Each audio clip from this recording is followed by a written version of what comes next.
এমন অনেক ব্যর্থ লোক আছে যারা জীবনের হাল ছেড়ে দেওয়ার আগে কখনোই বুঝতে পারেনি যে তারা সাফল্যের কতটা কাছাকাছি ছিল।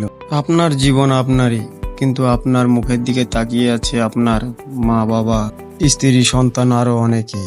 পুরুষের জীবন তখনই থেমে যায় যখন তার ফ্যামিলির কথা চিন্তা করে। কত মানুষের ইমোশন নষ্ট করে এই এক ফ্যামিলির চিন্তা ভাবনা, এগুলো মাথার মধ্যে নেই।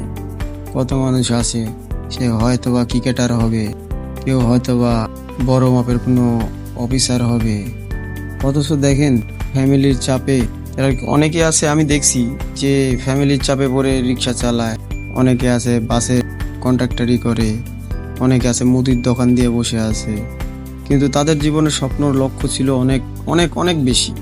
আজ কত ভাই প্রবাসে আছে তাদের ফ্যামিলির চিন্তা ভাবনা করে, সর্বোচ্চ ত্যাগ করে তারা প্রবাস জীবন কাটাতেছে শুধু ফ্যামিলির কথা চিন্তা ভাবনা করে। এমনভাবে কাজ করুন যেন ব্যর্থতা আপনাকে স্পর্শ না করতে পারে। আমার জীবনের লক্ষ্য ছিল আমি একটা ভালো চাকরি বাকরি করব লেখাপড়া শেষ করে, কিন্তু দেখেন ফ্যামিলির টেনশন মাথার মধ্যে এসে আমি এখন গ্লাসের কাজ করি। কাজ কোনোটাই ছোট না, আলহামদুলিল্লাহ ভালো আছি। মধ্যবিত্ত হলো একটি অভিশপ্ত জীবনের নাম, যার জীবন প্রতিনিয়তই মানিয়ে নিতে হয়।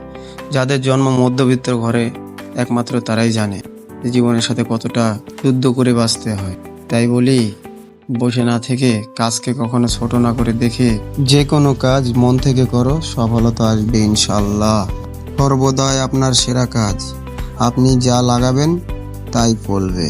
যখন আমরা আর কোনো পরিস্থিতি পরিবর্তন করতে পারি না, তখন আমাদের পরিবর্তনের জন্য চ্যালেঞ্জ করতে হয়। তাই বলি, সময় থাকতে পথ দেখো। আর আপনারা বেশি বেশি করে ভিডিওতে লাইক কমেন্ট করবেন। আপনাদের কমেন্ট আমাকে ভিডিও বানাতে উৎসাহিত করে। সবাইকে ধন্যবাদ, ভালো থাকবেন সবাই।